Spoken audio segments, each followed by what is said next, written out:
kesempatan. Oke, Assalamualaikum warahmatullahi wabarakatuh. Salam bahagia untuk kawan-kawan desa di seluruh Indonesia. Kembali kita berjumpa di Laris Forum, Ladang Rezeki forum kita, yang ini adalah episode yang keempat. Dan pagi hari ini satu kehormatan kita bisa kehadiran Mas Joni dari KKP dan akan mencoba kita ingin menggali lebih dalam. Sebenarnya tantangan dan potensi budidaya ikan hias itu seperti apa? Dengan latar belakang beliau sangat mungkin juga nanti berkembang ke diskusi-diskusi yang lain, tetapi pastinya kenapa kemudian pilihannya kita membawa pada topik apa ikan hias karena memang beliau kebetulan menjabat sebagai kepala balai yang menangani untuk apa riset dari ikan hias. Kira-kira itu antaran saya dari pagi hari ini.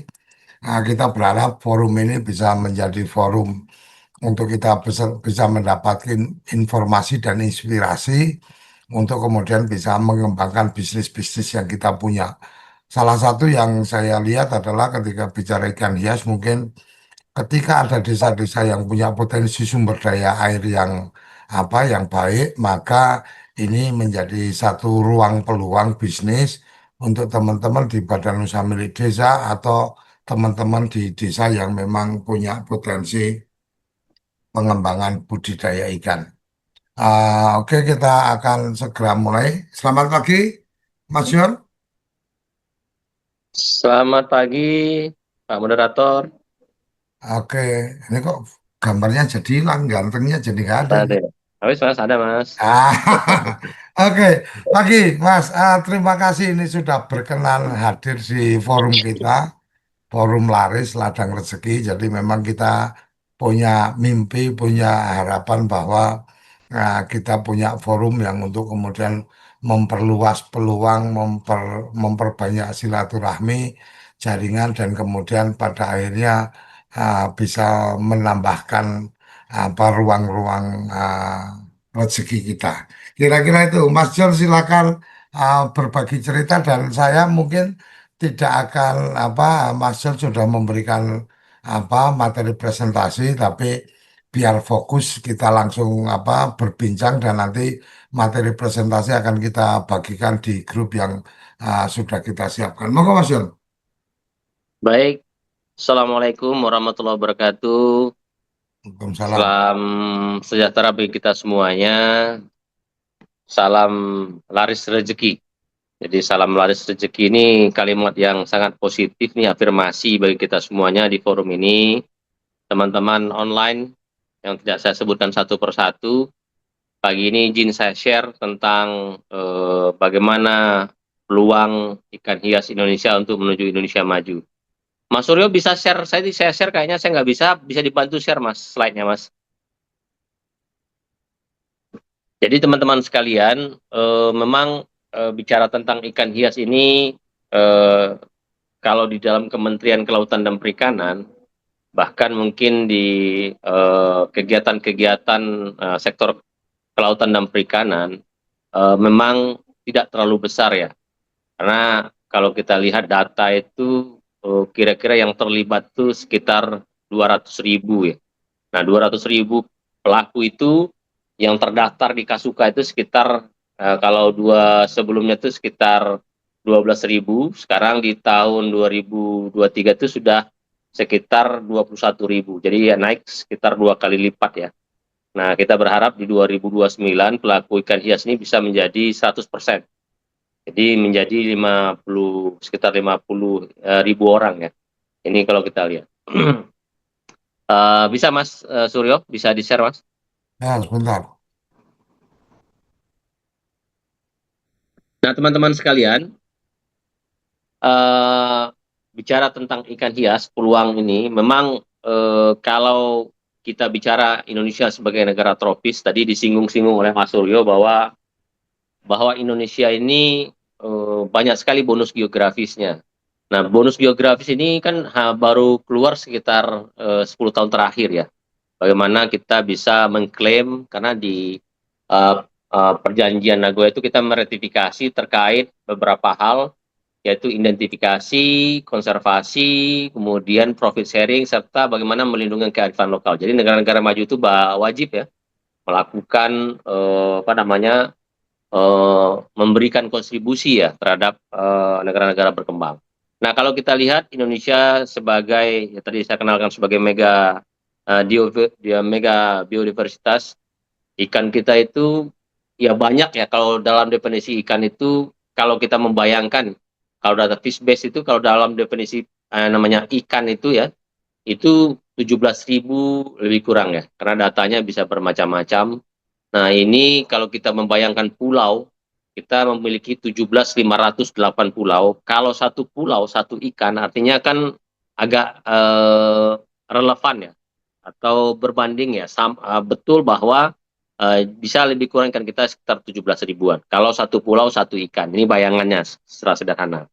Nah, tetapi memang di dalam kegiatan sektor perikanan khususnya ikan hias, itu tidak banyak ikan-ikan kita. Walaupun ikan hias Indonesia itu kalau kita bayangkan datanya itu sekitar sekitar 4.552. Nah, kontribusi sekitar 1.000 lebihan. Tetapi yang beredar ya, nah teman-teman bisa lihat kalau di laut tuh ada bangkai kardinal, ini ada misalnya ada botia, goldfish Indonesia, ini botia misalnya. Di Eropa ini harganya 10 euro. Nah, 10 euro bisa 170 ribuan lah ya. Kalau di sini paling ya sekitar 10 ribu, 17 ribu. Ada super red. Ini ada super red, ini adalah ikan tadi dikatakan ikan asli Indonesia yang kemarin diklaim oleh Malaysia sebagai ikan asli Malaysia. Nah, kita kan selalu saling klaim nih, karena kita biasanya kalau sudah diklaim oleh negara lain, kita ingin mengklaim. Nah, kemarin saya terakhir presentasi dengan Pak Dr. Indroyono Susilo, yang sekarang diangkat menjadi duta besar, itu beliau menyampaikan bahwa ikan super red Indonesia ini akan kita usulkan menjadi the World Heritage. Nah, saya bilang ya silakan aja. Kemudian ada cupang, ada rainbow, ada gapi, dan banyak sekali ikan-ikan Indonesia. Next. Nah, Indonesia bisa naik, Mas. Nah, jadi memang kalau kita bicara ikan hias, tentu tidak mudah. Tadi dikatakan bagaimana kita bisa berperan aktif, karena pasti yang terbanyak itu adalah ikan yang berada di negara-negara tropis, dan di mana warnanya cukup eksotis ya, unik ya. Kemudian tentu masing-masing negara, khususnya Indonesia, mempunyai historis juga. Seperti misalnya Indonesia mempunyai ikan dewa. Nah, ikan dewa ini kan ikan yang dimana kalau sudah termasuk tidak hanya konsumsi ikan dewa ini atau ikan mahsyar ini, tapi sudah jadikan ikan hias juga. Nah, ini ikan ini mempunyai historis tersendiri. Nah, cuman memang ikan dewa ini ikan yang kemarin juga diklaim oleh Malaysia, bagian dari ikan yang mereka promosikan menjadi komoditas unggulan. Nah, karena mereka kemampuan, nah kalau saya lihat sebelumnya bagaimana framing terhadap sebuah komoditas, walaupun itu adalah bonus geografis kita, tetapi framing atau promosi produk tidak kita lakukan, ya sama saja kita tidak memiliki apa-apa. Nah, pertama tentu ada langka ya. Kita banyak punya ikan-ikan langka yang berbeda dengan negara-negara subtropis. Kemudian unik ya, banyak sekali keunikan ikan-ikan Indonesia ini. Kemudian ada historisnya, eksotis ya, seperti rainbow, ikan asli Papua, di mana tidak ada di tempat lain. Nah, kemudian adalah marketable. Marketable ini adalah ikan-ikan yang sebenarnya dalam ukuran kecil bisa dijadikan hias, kayak patin ya. Patin itu ikan konsumsi, tapi kalau ukuran tertentu kecil itu bisa menjadi ikan hias. Oke, next. Nah, kalau kita tadi dikatakan ya, tadi saya sampaikan sebagai juluki home for 100 of exotic ornamental fish, mempunyai 4.550 jenis ikan hias. Ini kalau kita membayangkan bahwa secara keseluruhan spesies ikan hias yang diperdagangkan secara internasional itu ada sekitar 6.000 spesies ya. Nah, 51,7% itu adalah tawar yang ada di tropis. Nah, ini sebenarnya peluang ya sebenarnya Pak Suryo dan teman-teman, bagaimana ikan hias kita itu bisa masuk ke dalam pasar-pasar internasional yang dimana mereka tidak bisa panen setiap saat pada musim-musim tertentu. Kalau kita kan bisa panen. Tadi dikatakan ikan uceng. Nah, ikan uceng itu bisa juga kalau kita saya nggak boleh membayangkan misalnya nih Pak Suryo ya, ikan gabus ya, yang dulu kalau kita ketemu kita tendang-tendang ya di jalan itu kan. Tetapi kemarin kita mengadakan kontes itu di balai, ikan apa namanya snakehead ya, atau yang dikatakan ikan gabus itu sudah menjadi ikan hias Pak Nuril. Saya juga bingung tuh. Kenapa ikan ini dulu yang kastanya adalah kasta selokan, kemudian menjadi kasta kontes. Jadi dia melampaui, kan dia ada kasta kolam, kasta akuarium, baru masuk kasta kontes. Dia lompat itu dari keselokan naik langsung ke kontes. Nah ini menarik sebenarnya. Nah, kita harus melihat bagaimana ini teman-teman ini membranding produk-produk ikan gabus ini yang dulunya awal tidak ikan hias menjadi ikan hias. Kemarin itu kita melakukan ada 8 provinsi ikut, hampir diikuti oleh 300 lebih ya. 137 itu endemik Indonesia Pak Suryo, ikan gabus. Nah ini sebenarnya tergantung kita melihat potensi masing-masing desa atau kabupaten kota memiliki ikan apa. Nah disinilah nanti peran anak-anak muda yang sekarang Gen Z ya, yang hampir kalau kita lihat sangat apa nama aktif di medsos. Nah kebetulan saya di Balai ini sedang menerima 15 universitas. Kita sekarang sekitar 80 mahasiswa di 15 universitas di Indonesia sedang magang di tempat kita. Nah, kita ajarin sekarang bukan hanya pelajaran nih Pak Suryo. Kita ajarin bagaimana mereka melakukan apa namanya digitalisasi informasi tentang ikan hias, promosi, edukasi, tetapi juga bagaimana memasarkan ikan hias. Karena yang paling cepat ya di ujungnya adalah bagaimana mereka yang selalu memainkan HP dengan potensi kalau kita lihat pemain internet itu hampir 220 juta, Pak. Itu hampir satu negara kita tuh, Pak. Tuh, 278 ya, 220 juta pemain ini potensi yang luar biasa. Ya, nggak usah lah kita ngambilnya 1% aja udah cukup lah untuk market kita. Next. Teman-teman sekalian, memang yang harus kita campaign, yang terakhir yang menarik sebenarnya yang ingin saya sampaikan adalah ikan hias ini tidak hanya sebagai komoditas dagangan. Nah, bagaimana ikan hias ini menjadi sebuah manfaat yang kalau kita lihat Pak ya, bagaimana dia bermanfaat bagi kesehatan. Ini yang menarik selain dari bisnis ya. Nah, sekarang ini banyak hasil-hasil penelitian ya, kajian-kajian yang menyampaikan bahwa memelihara ikan hias ini atau tanaman-tanaman hias atau itu mengurangi stres ya, membuat lebih fokus, memberikan inspirasi. Nah, ini mungkin campaign yang kita kembangkan sehingga nanti kalau kita mau mendukung ini, kita berharap Pak Suryo, semua kantor camat, kantor desa, kota-kota itu semuanya memelihara ikan hias. Sehingga ini menjadi peluang pasar bagi teman-teman yang bekerja. Ini tidak hanya misalnya mengadakan ikan hiasnya, tetapi juga maintenance-nya, ya kan? Itu juga akan menghidupkan sektor-sektor lain yang bekerja di pakan, aksesoris, banyak lagi ya kegiatan-kegiatan. Jadi memang campaign ini juga harus didukung oleh pemerintah memberikan misalnya bahwa semua kantor desa, lurah, kecamatan, bahkan kantor-kantor besar itu punya ikan hias. Sehingga ini captive market yang pasti bagi masyarakat untuk selalu memproduksi dengan pasar-pasar yang sudah tertentu. Di luar kita bicara tentang pasar-pasar perdagangan yang sekarang ini ya, hampir kita katakan perdagangan bebas. Jadi memang agak ironi juga ini. Indonesia ini luar biasa dalam perdagangannya. Yang tadi dikatakan bebas di harga, bebas di pasar. Nah ini menjadi persoalan memang. Nah inilah yang nanti kita harapkan dengan semangat Indonesia Maju ini, bagaimana kita kembalikan apa namanya jiwa-jiwa gotong royong, kebersamaan atau sila persatuan Indonesia itu. Karena persoalannya itu adalah kegiatan-kegiatan ikan hias ini kelemahannya adalah bahwa pelaku-pelakunya tidak bersatu. Jadi dia betul-betul bersaing satu sama lain. Sehingga ini agak rumit. Ini persis sama juga dengan ikan-ikan konsumsi. Jadi manfaatnya ini yang harus kita campaign selain dia bicara tentang bisnis baru. Next. Kemudian ini peluang ya, tadi yang saya katakan, tadi peluangnya sangat besar ya, peminatnya tetap tinggi, walaupun sebenarnya secara retail ini data yang saya dapat turun ya.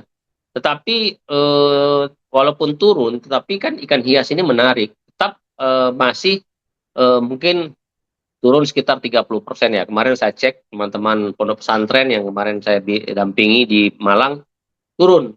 Yang biasa pendapatan mereka itu 50 juta ya di koi ya. Sekarang turun jadi ya 10-20 juta. Turun hampir 40-30% ya. Nah, jadi tetapi tidak apa-apa, peluangnya masih tetap ada. Nah, kemudian modalnya tidak terlalu besar karena ikan hiasnya tidak seperti ikan konsumsi. Beda, kalau ikan konsumsi ini perlu modal yang besar. Kalau mau 1 ton, ya 1 ton pakan minimal kan. Tapi kalau ikan hias nggak perlu. Kemudian aman dari penyakit, artinya begini, agak lebih mudah kontrolnya karena tidak dalam jumlah yang seperti ikan konsumsi dalam jumlah yang besar. Kemudian ekspor kita, kalau ekspor, kalau data tahun ini kita pakai tahun sebelumnya, Pak, meningkat, Pak. Karena nilai ekspor kita itu hampir di atas 547 miliar. Meningkat dari tahun sebelumnya yang itu sekitar 400 miliaran. Kemudian naik menjadi 400 sekian. Tetapi kalau kita lihat secara keseluruhan, transaksi di ikan hias ini tahun 2023 itu 6,71 triliun, Pak. Nah, ini mungkin saya nggak tahu ya, apakah ada yang tidak dilaporkan, tapi secara data transaksinya cukup besar, Pak. Tetapi nilai ekspornya cuma, artinya Pak, ada dua kemungkinan. Laporan terkait transaksi tidak dilaporkan. Yang kedua, pasar dalam negeri tinggi. Karena angkanya cukup fantastis, Pak, 6,71 triliun. Kemudian tentu tidak hanya ikan yang dijual, tetapi juga komponen seni. Coba next, Pak.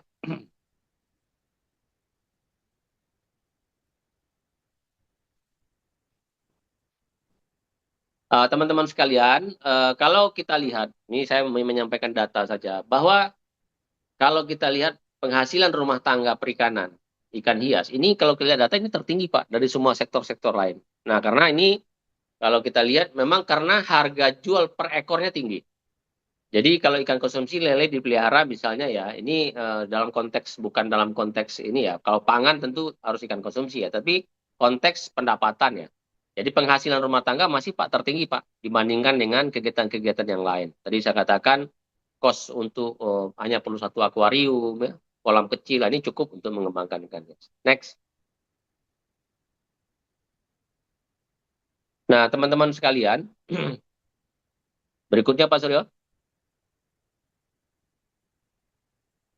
Teman-teman sekalian, di dalam pengembangan bisa select daya. Nah, kalau kita review status ikan hias Indonesia, ini menurut data dari International Trade Committee ya, Trade Map ya. Ini tadi sudah saya sampaikan angkanya, luar biasa ya, bahwa kita, kalau kita ini nggak usah saya bacakan semuanya, ini kita dari nomor 5 sekarang nomor 2, Pak, nomor 2. Bahkan ada informasi kalau di produk koi itu kita nomor 1 dunia. Memang kita masih kalah dibandingkan dengan Cina ya. Kita masih kalah. Jadi kita masih nomor 2, tapi sudah naik dari nomor 5. Ini kalau kita lihat data tadi saya sampaikan angkanya, bahwa menurut data itu pendapatannya itu sudah, kalau kita ini Pak, meningkat menjadi tadi 542. Nah, kalau ekspornya itu kita sudah nomor 2 dari dibandingkan tahun sebelumnya. Next, Pak. Nah, teman-teman sekalian, kalau kita berbisnis, nah ikan hias ini kan kebanyakan memang ekspor, Pak. Walaupun tadi saya katakan 6,71 triliun transaksi itu, walaupun 452 miliar artinya transaksi devisa ya dari luar, tapi tetap di apa namanya, produk-produk yang paling dominan yang untuk pasar ekspor, ikan koi masih dominan, Pak. Koi, kemudian ada arwana spread, ada maskoki, ada cupang, ya kan? Ada gapi, kemudian ada manfish, ada molly, ya, silver, kemudian macam-macam, Pak. Jadi ada sekitar 10 dengan komoditas lainnya yang memang ini masih permintaan yang tinggi untuk ekspor ke luar negeri. Nah, tapi ini nanti bagaimana nanti kira-kiranya nanti kita diskusikan bagaimana di daerah-daerah yang punya potensi. Nah, kemudian bagaimana pasarnya. Nah, ini nanti kita cerita, kemarin saya lihat juga ada slide terkait persoalan-persoalan logistik. Next.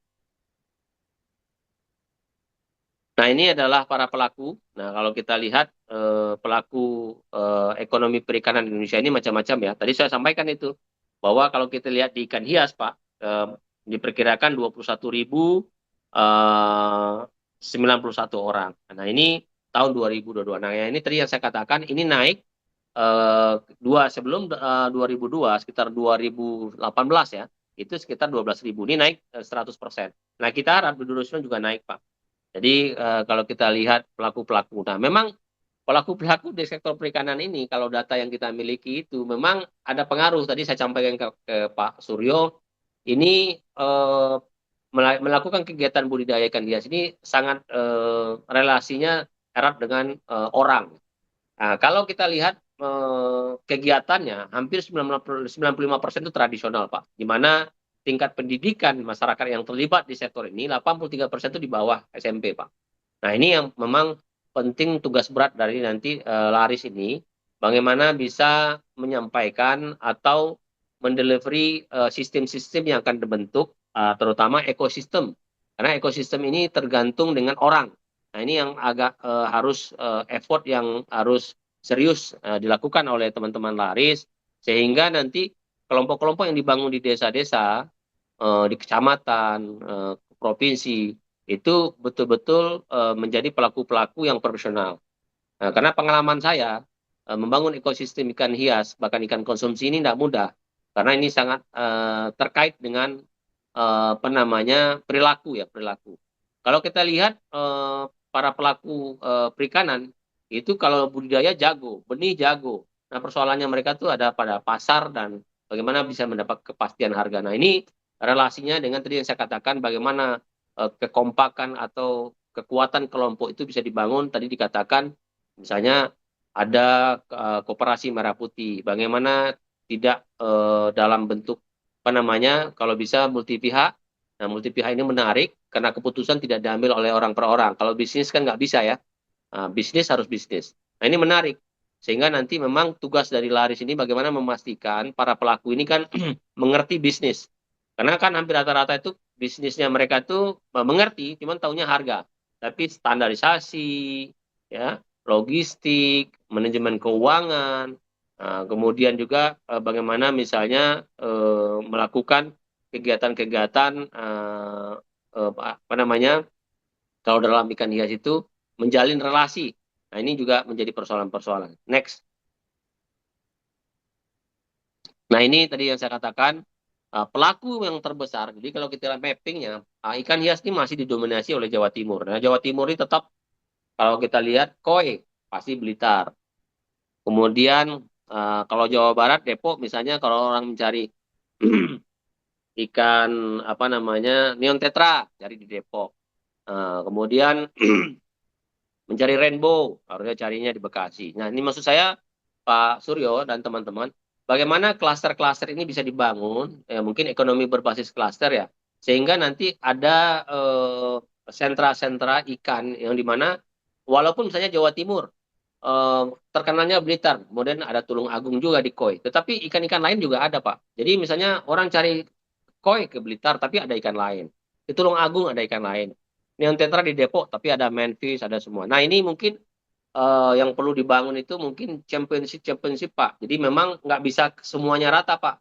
Jadi saya masih ingin sebenarnya model kemitraan kegiatan sektor perikanan ini masih model inti plasma Pak. Karena yang tadi saya katakan karena tingkat pendidikan, penguasaan pasar, manajemen, teknologi dan sebagainya itu tetap harus dikendalikan oleh kalau bicara bisnis harus korporasi Pak. Nah, korporasinya tadi dikatakan adalah Koperasi Merah Putih. Nah, tidak bisa dibiarkan satu persatu. Ini saya punya pengalaman dampingan apa namanya salah satu lokasi budidaya di DKI ya. Nah, di dalam kelompok mereka di dalam satu hub itu Pak, itu harga perang Pak. Jadi satu sama lain perang harga. Jadi pertama datang ke sini 2.000, datang ke sini 1.500, akhirnya mati semua Pak. Jadi sehingga mereka tidak berkembang. Nah, ini tugas dari Laris ini bagaimana dia jadi lahan rezeki ini artinya harganya harus untung, kemudian produknya harus standar dan bisa diproduksi secara berkualitas ya. Nah, ini menjadi hal yang sangat penting. Karena model perdagangan ikan konsumsi maupun ikan hias dia masih scatter Pak, kecil-kecil tetapi kelompoknya tidak begitu kuat. Ini ada di Jawa Timur, ya kalau ada di Jawa Barat, tapi mungkin ada di daerah lain. Tapi ranking teratasnya itu ada di Jawa Timur dan Jawa Barat. Next. Nah, ini tadi yang saya katakan sebaran pembudidaya ikan hias berdasarkan daerah. Ini bisa dilihat. Artinya kan ini mudah ya bagi kita untuk melihat kira-kira bagian mana? Ini kan terkait dengan budaya. Kalau Jawa Barat kan budayanya adalah memelihara ikan ya. Jawa Timur juga sama ya. Nah ini adalah data-data yang mungkin teman-teman bisa manfaatkan. Next.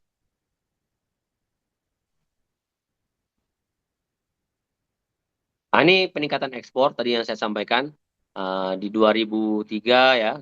Saya mohon maaf nih masih pakai 2003 karena kita belum dapat data yang 2005. Ini terus meningkat ya menjadi 7,2%. Nanti angka-angkanya bisa kita lihat. Next. Nanti teman-teman bisa di-share ya. Nah, ini memang ekspor kita pada saat ini kalau kita lihat di data terbaru ya, ini masih yang terbesar itu adalah China. Ini China menarik. Ya, kalau Amerika sekarang kena tax 19%, ya sekarang orang berbondong-bondong ke Cina lah. Ke Cina lebih asik ya. Apa namanya? Secara emosi ya kita punya hubungannya. Tapi kalau di Amerika walaupun besar kita masih. Kemudian ada Jepang ya, Koi ya. Nah, kita juga besar. Dan diikuti oleh negara-negara lain. Nah, yang menarik adalah Singapura. Singapura ini juga besar nih. Next. Nah, ini yang saya katakan potensi sumber daya. Nah, ini saya sebenarnya hanya ingin menyampaikan bahwa peluang ya. Saya selalu mengatakan peluang bagi bukan hanya anak muda ya, para milenial ya, mungkin para ini juga baby boomers ya, baby boomers lagi apa ya? Ya, ini kalau lihat totalnya hampir 140 juta. Nah, ini kan tentu ke depan ini kita tantangannya kan besar sekali Pak, bahwa menyiapkan lapangan pekerja bagi anak-anak muda ini menjadi hal yang sangat penting. Nah, sebenarnya KKP itu kalau kita lihat ya Pak, ikan konsumsi ya, saya belum ada dibangun reser. Kita kemarin tantangannya itu ada di rencana aksi nasional itu bagaimana di Indonesia itu ada satu kegiatan rutin expo ikan hias. Nah, kemarin sudah diadakan oleh Nusatik. Tetapi Nusatik itu besar, tapi tidak seperti Indorama ya, Diorama ya, yang diadakan di Singapura. Nah, ini menarik sebenarnya.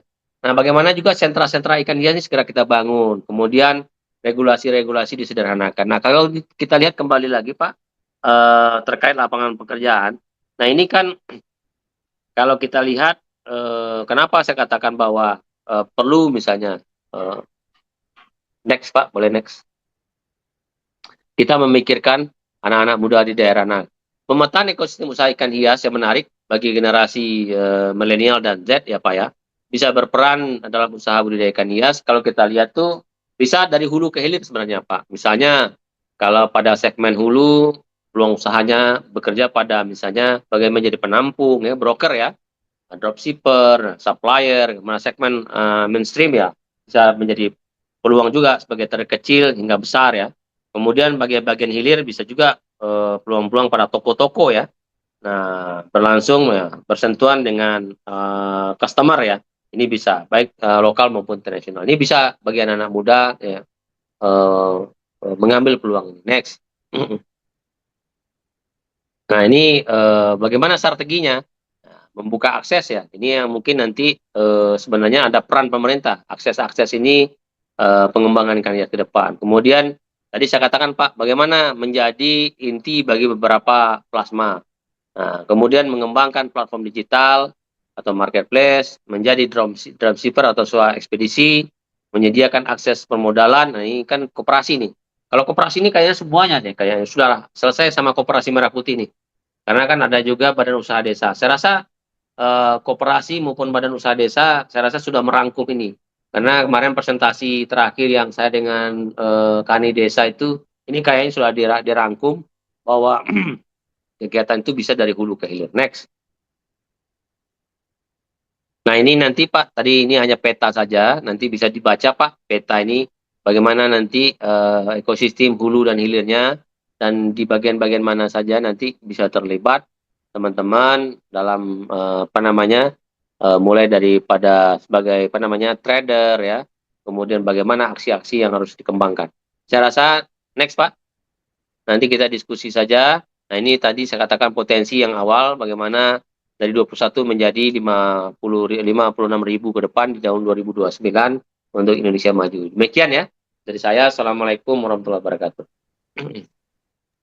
Oke, terima kasih Pak Juni. Jadi paparannya nanti kita akan share. Nah, mungkin pada kesempatan kali ini kawan-kawan yang tertarik untuk menyampaikan. Jadi ini menarik menurut saya pada bagian-bagian di mana kemudian ide tadi tentang pengembangan klaster ya.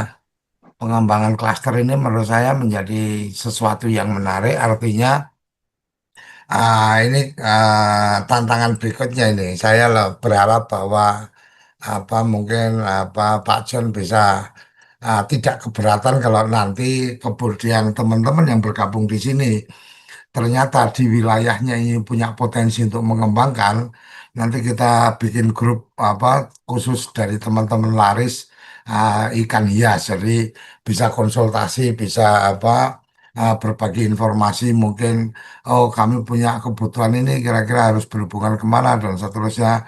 Mungkin itu bagian-bagian yang nanti kita bisa kembangkan. Oke, selanjutnya saya persilakan kawan-kawan bisa resign untuk kemudian bisa kita berikan kesempatan untuk membuka mic dan open video supaya menjadi lebih jelas apa yang ingin ditanyakan dan seterusnya. Silakan. Oh, ini sudah ada Ansari. Silakan Pak Mas Ansari. Baik, Bapak, Ibu, terima kasih. Selamat pagi. Assalamualaikum warahmatullahi wabarakatuh. Salam. Ya, perkenalkan, saya Ansari dari Kalimantan Tengah, Ibu, Bapak Ibu. Saya dari kebetulan di Kabupaten Sukamara. Jadi di Kabupaten Sukamara, Bapak Ibu, saya kebetulan ada di wilayah kota. Saya beberapa waktu yang lalu adalah mendapati ikan endemik, Bapak Ibu. Jadi ikan endemik ini berpotensi sekali menjadi ikan hias. Dan setelah saya telusuri, ikan ini untuk statusnya di UNCN itu hampir punah, Bapak Ibu. Tapi untuk literatur sendiri saya mencari itu di internet itu memang belum ada sama sekali. Mereka hanya mengeluarkan literatur itu di luar negeri, Bapak Ibu. Nah, kemudian untuk harga sendiri di luar negeri, saya lihat informasi itu di pasar global. Kebetulan sudah ada seperti di Jerman atau Inggris itu per ekornya itu terkena, kalau kita rupiahkan sekitar 800 sampai 900 ribu, Bapak Ibu. Nah, sementara untuk di daerah lokal kita sendiri, di tempat kami itu nggak ada harganya. Nah, untuk ikan tersebut. Nah, jadi mungkin ini harus kita kaji lebih dalam lagi eh, tentang potensi ikan ini. Nah, kebetulan ini salah satu ikannya masuk ke ikan beta, Bapak Ibu. Jadi betanya itu setelah saya identifikasi masuk ke beta strohi. Nah, kemudian untuk kawasan sendiri kebetulan beta strohi ini cuma terdapat di Kabupaten Sukamara. Itu berdasarkan hasil penelitian beberapa ilmuwan pada zaman dulu. Kebetulan yang menemukan adalah Pastor Stroh sendiri, yang kebetulan beliau meneliti di Kabupaten Sukamara sudah jauh-jauh lah istilahnya, waktu menyebarkan agama waktu dulu itu sekitar tahun ya sebelum manulah, Bapak Ibu. Sudah lama sekali. Nah, eh, perlu Bapak Ibu ketahui juga bahwa Kabupaten Sukamara ini saat ini lokasi-lokasi tersebut sudah jarang ditemui karena sudah untuk hutan dan sebagainya itu rata-rata sudah beralih fungsi ke perkebunan kelapa sawit. Nah, kebetulan saya sendiri mendapati ikan ini eh, hanya di satu wilayah waktu itu. Cuma di satu wilayah di hulu sungai, hulu rawa, kebetulan rawanya asam dan ketinggian airnya kurang lebih tidak sampai 1 meter dan ditutupi oleh hutan-hutan. Hutannya pun tinggal sedikit saja, begitu Bapak Ibu. Nah, jadi mungkin sedikit pertanyaan saja mengenai hal-hal seperti ini. Apakah ke depannya untuk ikan jenis ini bisa kita kembangkan atau kita identifikasi Bapak Ibu untuk melindungi habitat ikan ini, karena ini adalah perlu peran serius juga dari pemerintah daerah maupun pemerintah pusat, Bapak Ibu. Mungkin itu saja yang dapat saya sampaikan. Wabillahi taufik wal hidayah. Wassalamualaikum warahmatullahi wabarakatuh. Waalaikumsalam warahmatullahi wabarakatuh. Silakan Pak John, ini menarik ini Pak John untuk kemudian apa diberikan respon ini. Silakan Pak John. Iya, baik. Namanya saya, kalau nama saya tadi kecepatan Pak ya, dari Kecamatan Sukamara. Saya siapa Pak? Pak dari Sukamara, Kecamatan Sukamara. Ansari Bapak. Pak Ansari ya, Pak Ansari dari Sukamara. Jadi begini Pak, kalau kita lihat memang cupang alam, informasi pada saat ini, cupang alam Indonesia harganya lagi mahal sekali Pak. Jadi kalau kita lihat para pelaku-pelaku kan cupang juga sudah berkembang Pak. Jadi cupang hibrid, cupang-cupang berkembang. Malah kemarin kontes cupang di Dubai teman saya itu luar biasa. Tetapi cupang alam ini harganya luar biasa. Benar Pak yang Bapak sampaikan, mungkin ada yang jutaan Pak.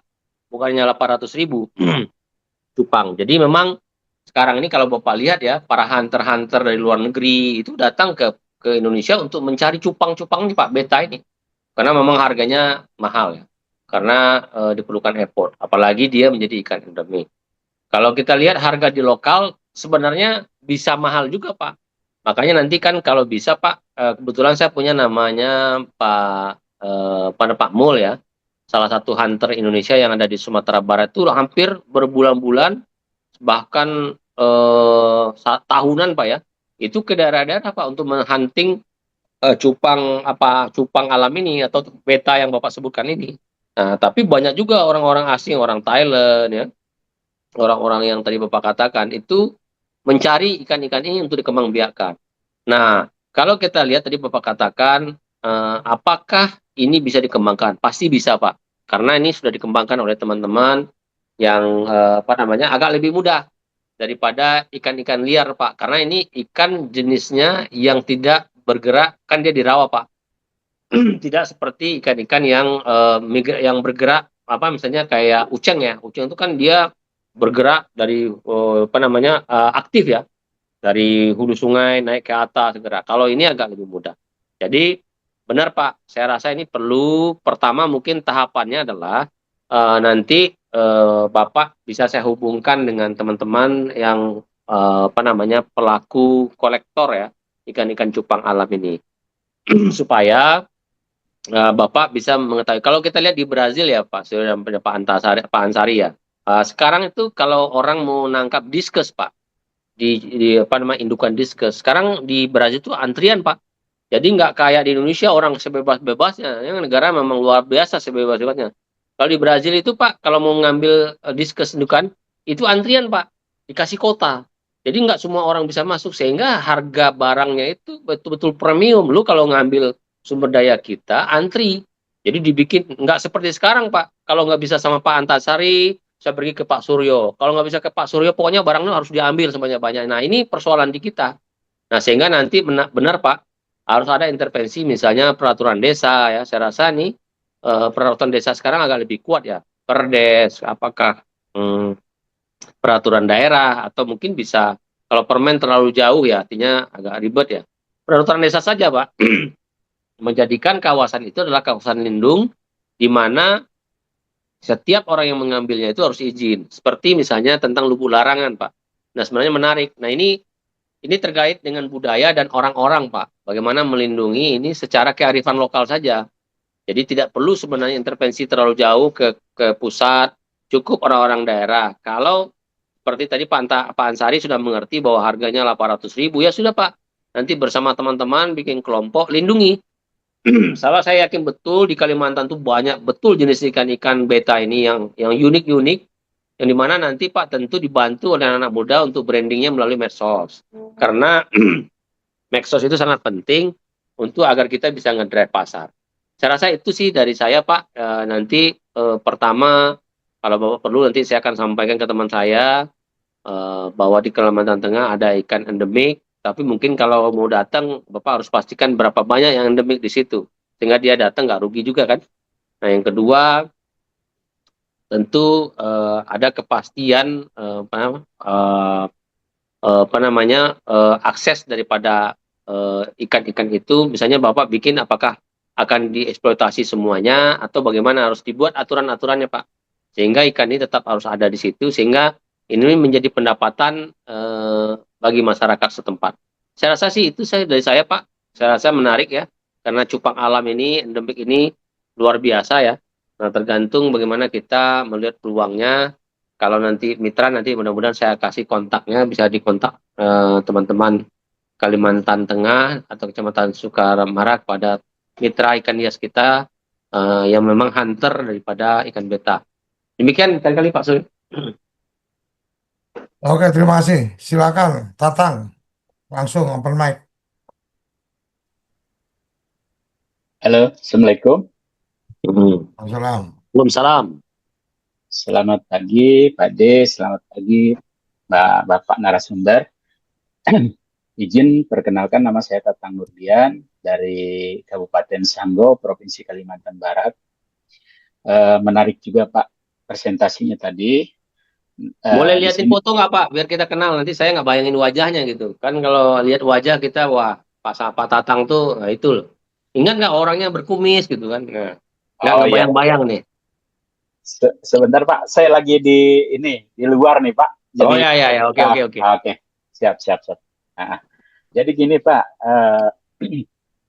saya ada beberapa kawan-kawan yang memang membudidaya ikan cupang.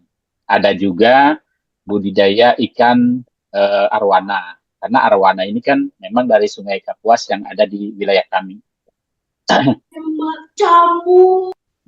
Namun saat ini, Pak, mereka ini hanya sebatas budidaya untuk hobi, Pak.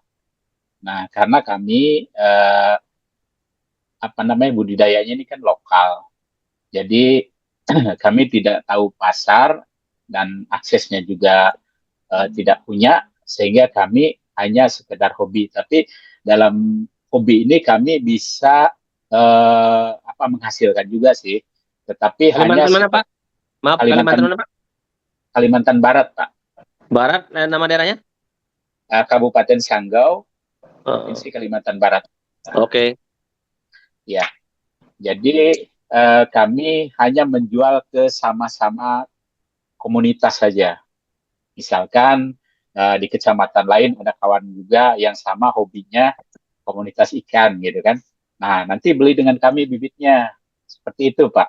Jadi saya sangat tertarik tadi Bapak mempresentasikan bahwa rupanya akses internasional, nasional maupun internasional itu ada pasarnya gitu, ada marketnya. Jadi bagaimana caranya agar kami bisa mendapatkan akses untuk menjual ke skala internasional atau untuk nasional gitu kan, agar nanti kami bisa membudidayakan itu lebih luas lagi. Jadi bukan hanya sekedar hobi gitu Pak, untuk kedepannya kalau memang ini ada pasarnya yang memang cukup menjanjikan. Ya. Mungkin itu saja Pak yang bisa saya sampaikan berkaitan dengan budidaya ikan yang memang ada di lingkungan kami. Pak. Sekian dan terima kasih Pak. Baik. Langsung direspon Pak Suryo. Ya, langsung. Langsung, baik. Terima kasih. Saya Pak Tatang ya dari sebentar nih kayaknya ada yang muncul nih susah ngilanginnya. Ganggu nih. Ntar. Apa namanya? Tentang budidaya yang dilakukan oleh teman-teman cupang dan dan arwana ya. Nah, saya rasa nanti kalau nggak salah saya, kemarin saya ketemu dengan ketua, kemarin kan kita undang seluruh para asosiasi ikan arwana dan cupang juga ke kantor ya, untuk bicara tentang rencana aksi nasional. Nah, salah satu pusat kelompoknya ketua nya itu dari Kalimantan, Pak Tatang. Jadi Siap. kelompok asosiasi arwana itu dari Kalimantan, namanya Pak Junedi ya, Junedi ya. Kenal Pak Junedi Pak. Pak Jun. Eh, Beliau ini dari kabupaten mana ya? Oh enggak, jadi Pak Junedi ini adalah pengurus asosiasi ikan arwana ya di Indonesia. Karena kan memang asosiasi ini produknya ada di Kalimantan ya.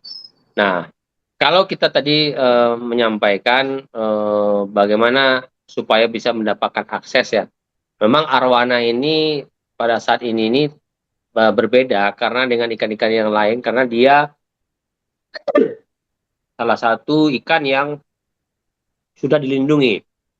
Jadi kalau bapak-bapak ingin melakukan jual beli ikan ini, baik lokal maupun internasional, harus memiliki SIPJI.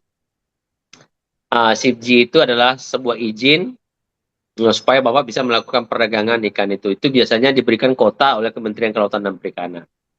Jadi kalau bapak ingin menjualnya lebih lebih dalam jumlah yang besar, akses pasar yang lebih jauh seperti ke luar negeri ya, ke Cina, itu harus memiliki SIPJI. Nah, tetapi kan begini Pak, kalau saya masih ingin, karena kan ada persoalan nih Pak Suryo dan teman-teman. Ikan hias ini di semua segmen, kebetulan saya adalah sekjennya Perhimpunan Ikan Hias Indonesia. Nah, tidak mudah mempersatukan teman-teman pelaku ini. Karena yang tadi yang saya katakan, sama juga, kenapa ikan arwana itu harganya jatuh? Kebetulan saya punya budidaya arwana juga di kantor, Pak. Kita punya budidaya khusus spread malah, kita khusus spread. Satu-satunya itu. Nah, jadi di dalam kegiatan ini adalah bagaimana pelaku apa namanya buyer itu bisa langsung kepada para pelaku atau sumber. Nah, ini menjadi persoalan sebenarnya.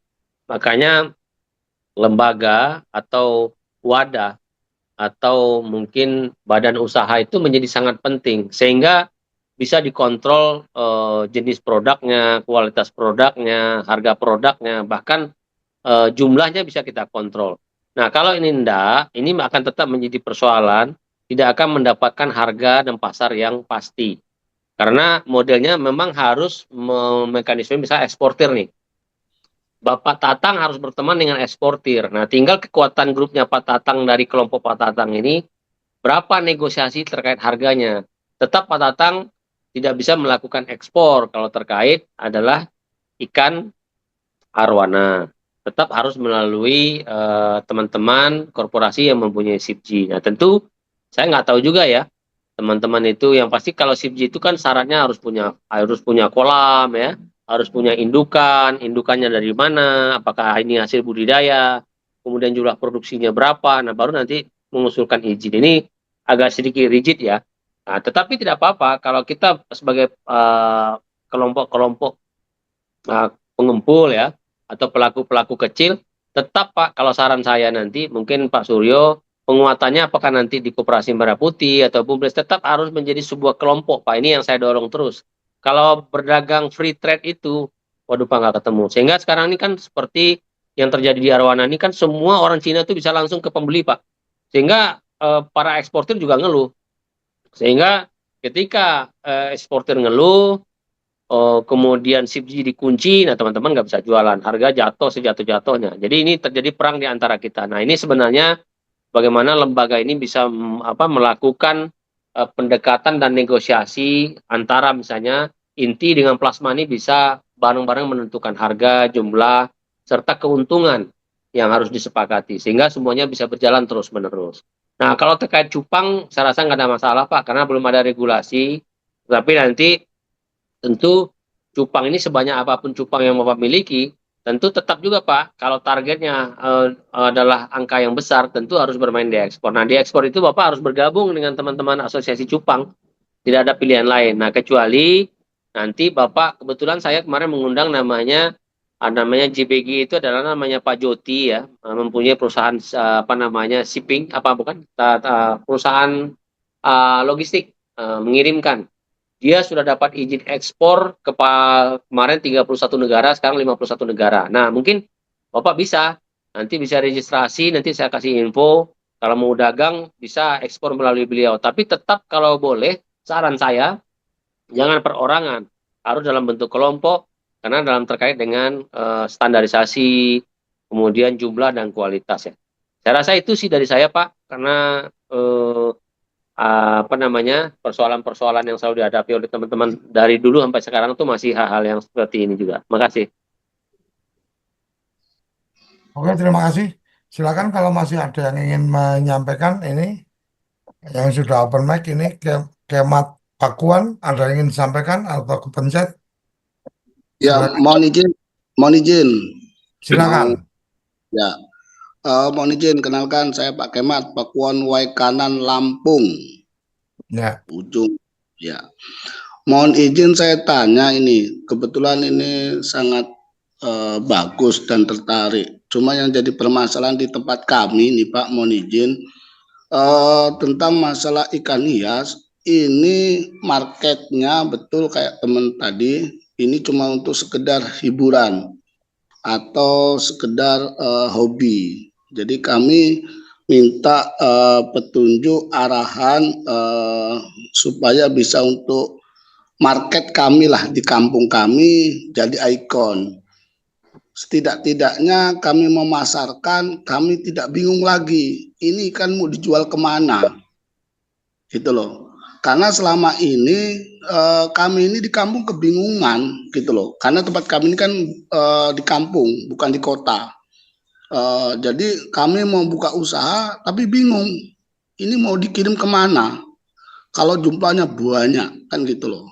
Betul kata kawan-kawan, yang penting ada barangnya. Nanti banyak yang peminat. Tetapi selama ini mohon izin di luar konteks. Kami diterkulain gitu loh. Nah kami kalau bisa pesen lah, maksudnya tidak bertele-tele gitu loh. Jadi intinya kalau marketnya di sini di Indomaret atau di Alfa. Jadi tidak kami itu selama ini di kampung kami ini sebagai kelinci percobaan selama ini.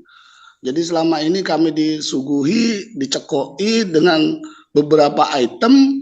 Setelah terjadi, setelah berhasil, rupanya mereka itu market cuma ujung-ujungnya cuma jual bibit, gitu loh. Nah inilah yang kenapa saya tanyakan, saya sangat tertarik dengan ikan hias ini. Tetapi yang saya tanyakan marketnya, penjualan kami kemana, gitu loh. Jadi saya mau mencoba untuk di kampung saya dulu, gitu loh, sebelum saya masuk ke kampung lain. Itu aja, mohon izin para narasumber untuk beri masukan kepada saya. Gitu. Terima kasih. oke, terima kasih. Baik. Langsung, monggo. Ya, Maaf, makasih Pak Kemat. Jadi mohon maaf Pak Kemat, saya mau tanya ikan jenisnya ikan apa Pak ya Pak Kemat ya? Untuk saat ini kami di sini ikannya macam-macam. Dia itu, tapi ikan cupang nggak ada. Kami di sini kalau ikan hiasnya seperti koi gitu loh. Maksudnya. Oh, saya mau nanya koinya, maksudnya gimana? Koinya Bapak kemarin misalnya jual benih, atau mungkin gini, kalau pengalaman saya teman-teman Brebes misalnya ya. Jadi misalnya salah satu pelaku mengambil benih di Blitar, kemudian ditaruh ke para pelaku budidaya. Kemudian dibesarkan, dikasih pakan, ukuran sekitar 15-20 cm dipanen. Atau sama seperti itu?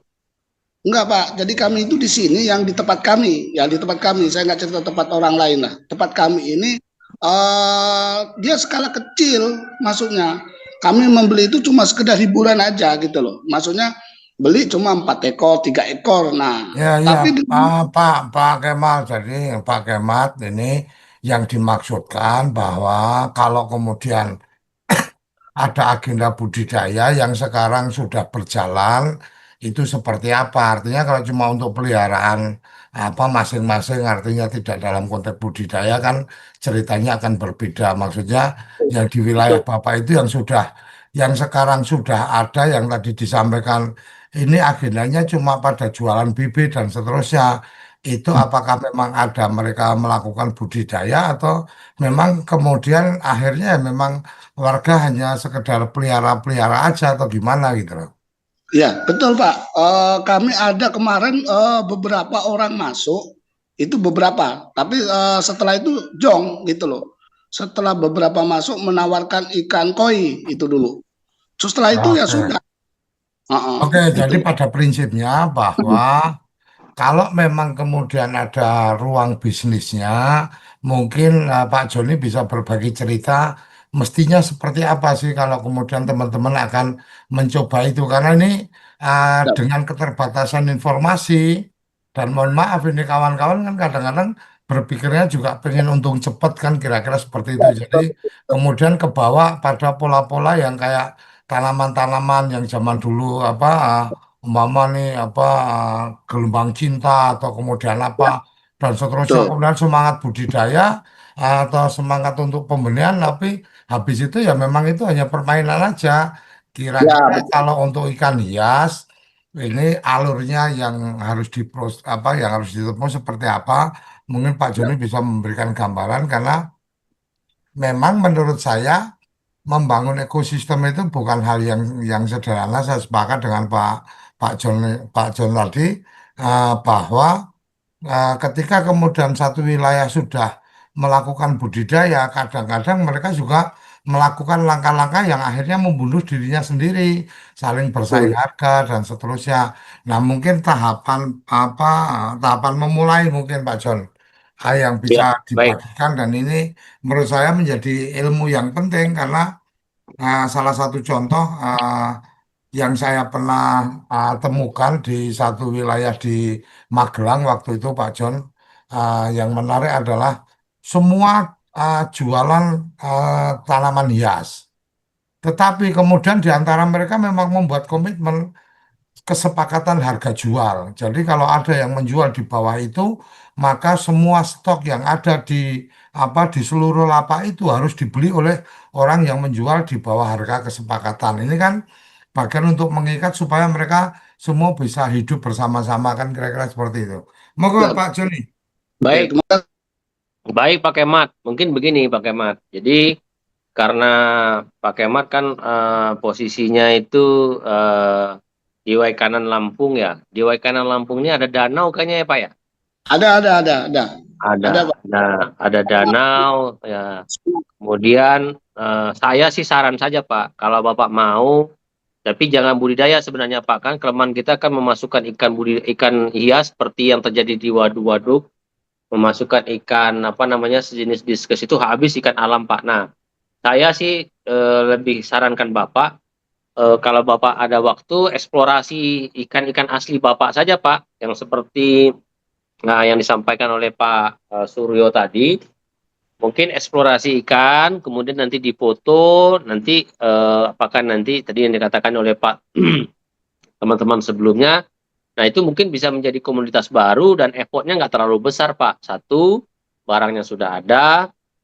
Yang kedua, kita bisa kalau barang baru bisa negosiasi harga. Yang ketiga bisa dimiliki oleh para masyarakat sekitarnya untuk dijaga Pak. Seperti yang saya katakan.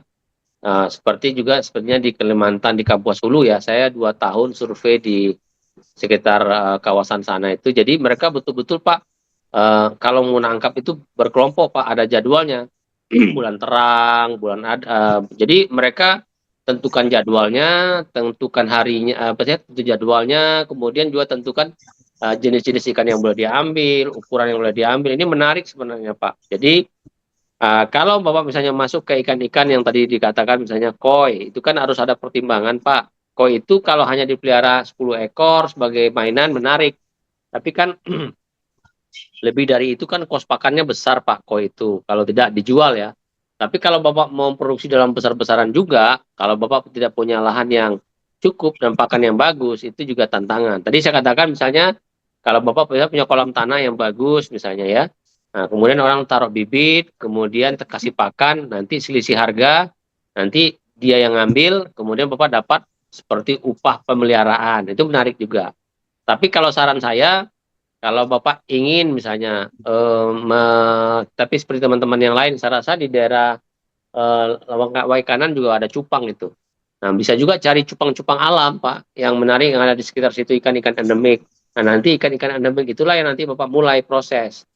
Nah, kalau Bapak misal masuk ke ikan-ikan yang tren di di pasar, nanti persoalan Bapak tuh logistik, Pak. Karena kan bukan hanya logistik, apa namanya pengetahuan tentang packaging itu juga penting. Nah, saya khawatir bukan untung, malah nanti untung, Pak. Kecuali hobi, Pak. Kalau hobi kan kita tidak hitung. Jadi kalau Bapak mau masuk ke dalam bisnis, nah Bapak saya sarankan bagi Bapak bisa eksplorasi seperti teman-teman yang tadi itu, mendapatkan ikan-ikan dari alam, nanti dikembangkan. Tapi tidak tutup kemungkinan, Pak, kalau Bapak kepingin, seperti yang saya sampaikan tadi, nanti saya perkenalkan dengan apa namanya apa namanya Jakarta JBG ya. JBG itu adalah logistik yang sudah mendapat izin ke 50 negara untuk ekspor. Tapi tentu tidak mudah karena standarnya itu juga harus terpenuhi. Kemudian harus ada izin yang harus Bapak penuhi. Jadi tidak gampang. Jadi saya rasa itu sih dari saya, Pak. Kalau untuk melakukan budidaya ikan-ikan yang sebagai hobi, silakan saja, Pak. Sambil nanti Bapak bisa eksplorasi karena Bapak jauh ikan-ikan yang ada di sekitar Bapak yang mungkin bisa dijadikan ikan hias. Saya rasa itu sih dari saya. Oke, makasih Pak. Terima kasih. Siap. Fauzi, silakan Fauzi. Halo, Fauzi Ya, Agustian, Pak. silakan ya. Ya, mungkin izin perkenalkan dulu Pak, nama Puji Agustian, asal dari Banten, Kabupaten Lebak, Kecamatan Bayah, dari Desa Bayah Barat, Pak. Ya, Ya, ini langsung. ikan hias ini menarik, Pak. Yang kita butuhkan mungkin pelatihan ini, Pak. Caranya pelatihan pembudidayaan ikan hias, karena mungkin pembudidayaan ikan hias berbeda, Pak ya, dengan pembudidayaan ikan-ikan konsumsi seperti nila, seperti lele, gitu kan. Nah, itu yang kita butuhkan karena ya selama ini kami gitu penduduk atau masyarakat di sekitaran sini ya belum pernah gitu, Pak. Belum pernah mendapatkan apa pelatihan ataupun ya bagaimana sih cara pembudidayaan ikan hias gitu. Terus yang kedua, benih pun ya kita belum tahu gitu, Pak. Benih ini yang bagus itu kita harus dapatnya di mana gitu. Karena ya mungkin desa kami juga desa ya jauh ke kota gitu Pak ya, agak lumayan jauh kota. Itu yang kedua. Terus yang ketiga, masalah ini Pak apa ya, mungkin itu dulu aja Pak, yang dua dulu Oke aja. ya, oke, silakan. Baik, Pak Joni, silakan direspon. baik Mas Fauzi dari Banten ya, Lebak. Iya. Saya rasa ini luar biasa Lebak ini. Saya pernah ke Lebak ya. Nah, Banten ini kekayaan alamnya, ikan-ikannya juga keren-keren ini. Nah, jadi begini Pak Suryo dan teman-teman sekalian. Nah, balai kami ini sebenarnya mempunyai beberapa klaster, Pak. Pertama, ada klaster arwana. Nah, Bapak kalau ingin latihan nanti bisa kita latih bagaimana mengelola arwana. Kecuali apa namanya pemijahan ya. Kalau pemijahan itu karena kita masih mengikuti siklus alam. Jadi harus datang ketika sebelum musim hujan. Nah, itu bisa dapat tuh. Dapat siklus dia mija, dia bagaimana mengeluarkan telur dari mulut, anakan dari mulut, melihara anakan, kalau arwana ya, pembesaran. Nah, itu bisa dapat. Yang kedua, kita punya klaster namanya membuat pakan, Pak, pakan rendah karbon. Nah, pembuatan pakan rendah karbon ini menarik karena konteksnya adalah ekonomi sirkular, yaitu kegiatan pembuat pakan yang bahan bakunya adalah mengurangi limbah organik, yaitu yang dikatakan kami istilahnya food waste ya. Nah, bahan organik yang ada dalam bentuk rumah makan ya, kemudian rumah-rumah tangga, nanti kita jadikan bahan baku protein baru Pak dengan proses biokonversi.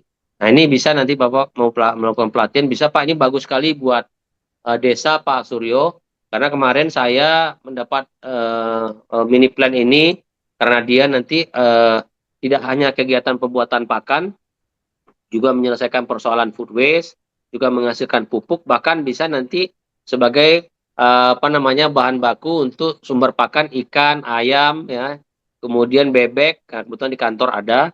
Nah, kemudian juga hewan-hewan rumen lainnya. Ini menarik sebenarnya ekonomi sirkular yang kita kembangkan. Ini teman-teman bisa melakukan pelatihan. Kemudian kita ada namanya klaster ikan pelati, ikan kecil-kecil, Pak. Jadi semua ikan hias kecil-kecil itu ada tempatnya. Kemudian ada namanya aquascape. Nah, kita ada nanti ada Bapak bisa workshop di situ, latihan bagaimana membuat tanaman dikombin dengan ikan-ikan kecil. Nah, kemudian kita namanya ada klaster koi. Nah, kemudian nanti ada klaster pakan alami kalau mau belajar ikan konsumsi ya, sama ikan ini pakan alami. Kemudian kita juga punya ikan-ikan lainnya seperti diskus ya, botia. Kemudian banyak jenis-jenis ikan lain yang bisa nanti Bapak ikut. Nah, kemudian kebetulan nih Pak Suryo, karena balai kami ini sebenarnya bukan riset lagi Pak. Balainya sudah proses pergantian menjadi balai inkubasi Pak, bisnis dan perluasan lapangan pekerjaan. Nah, jadi kita tambah 2 klaster yaitu budidaya lele dan nila. Nah, nanti teman-teman bisa juga belajar bagaimana nyuntik, milih induk yang baik, cara benih yang baik. Nanti teman-teman bisa belajar. Jadi nanti kalau teman-teman ingin belajar ya monggo ya Pak Suryo ya, nanti dikoordinasi oleh Laris apa namanya lembaga apa namanya eh, yang memfasilitasi pertemuan teman-teman ini untuk bisa pelatihan di tempat kami. Nah, tapi nanti tentu bersurat dulu atau lebih efektif ya Pak Suryo, kalau nanti koperasi desa-desa atau usaha-usaha desa ini jalan ya kita datang ke daerah Pak untuk melakukan pendampingan kepada teman-teman sehingga nanti bisa lebih banyak yang mendapatkan manfaat. Ya, jadi kalau ada yang ingin personal boleh datang ke kantor kami. Kalau nanti ingin mengundang kami juga bersedia datang untuk melatih teman-teman bagaimana melakukan kegiatan budidaya ikan hias dan ikan konsumsi yang baik dan benar. Oke, terima kasih. Jadi kawan-kawan saya juga sudah share di chat kita untuk yang mungkin tertarik untuk apa budidaya ikan hias dan seterusnya. Saya sudah bikin grup khusus untuk laris ikan hias. Jadi silakan kawan-kawan yang apa sudah bergabung di Zoom ini bisa langsung klik untuk bisa bergabung. Nanti kita bisa diskusikan apa-apa yang mungkin bisa dikerjakan. Artinya, oh saya ada di sini, maka mungkin nanti Pak Joni bisa memberikan rekomendasi. Oke, nanti bisa berhubungan dengan siapa dan seterusnya kira-kira seperti itu. Oke, Arfandi silakan. Baik Pak D, Ya. selamat siang Pak Joni dan Pak D Suryo Koco. Baik Pak, terkait eh, pertanyaan ada yang sedikit saya pertanyakan Pak. Oh, sebelumnya saya ingin perkenalkan diri Pak. Saya dari TPP dari Kabupaten Natuna Pak. Tapi sebelumnya Oh, di nah, tapi sebelumnya di Kalimantan Barat Pak. Memang kebetulan background pendidikan saya kan di aquaculture Pak, di budidaya perikanan Pak. Memang kami komunitas alumni kami memang saat ini sedang mengembangkan komunitas apa namanya ikan-ikan hias itu Pak. Memang saat ini sudah aktif sih Pak, udah bahkan udah jualan sampai ke mancanegara juga. Cuman ada beberapa juga untuk kedepannya perlu ditingkatkan lagi Pak kedepannya Pak terkait eh, mungkin relasi-relasi ataupun perkembangan bisnisnya ke depan Pak. Karena saat ini saya juga kami sudah membuat website Pak. Website untuk perdagangan baik itu ikan hias ataupun ikan konsumsi Pak. Itu nanti mungkin saya share anunya apa namanya alamat websitenya cuman baru 80% baru dalam tahap pengerjaan Pak. Tapi kalau untuk ikan hias air tawar kemungkinan sudah untuk penanganan baik dari hulu sampai ke hilirnya insya Allah udah siap Pak. Mungkin kebanyakan dari Kalbar Pak. Tapi kalau untuk di Natuna kami kan ikan laut Pak. Kan ikan laut tuh agak sedikit penanganannya kan lebih lebih intens ya Pak ya. Itu memang perlu perlu apa namanya perlu penanganan ekstra karena dilihat dari jarak, waktu dan segala macam itu harus kami perhitungkan. Terkait pemasaran untuk ikan hias Pak, ikan hias baik ikan yang tawar ataupun yang laut, itu apakah ada apa namanya, ada akses lagi Pak di setelah kami bergabung ataupun setelah kami melakukan Zoom ini Pak? Karena kami tinggal action aja nih Pak, semuanya alhamdulillah udah siap kami siapkan Pak, baik dari website ataupun sumber dayanya Pak. Oke, terima kasih. Pak John, silakan. Dan mungkin Baik, apa Mas Ir. Arfandi bisa bergabung di grup yang sudah kita share supaya nanti di situ bisa ketemu Pak Joni juga. Mungkin apa yang sudah disiapkan, kemudian harapannya dibantu akses untuk ikan hias jenis apa ke wilayah mana dan seterusnya mungkin nanti bisa diobrolkan di grup yang kita sudah siapkan. Silakan Pak Ya. Joni.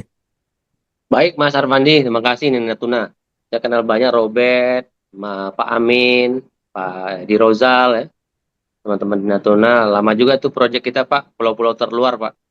Oh gitu ya Pak ya. Ya, jadi Pernah dengar Pak Rozal tuh Pak. ya, jadi beliau satu organisasi Dewan Pakar di Kesatuan Nelayan Tradisional Indonesia. Kebetulan beliau adalah wakil bupati itu. Oh Pak Rodial Huda.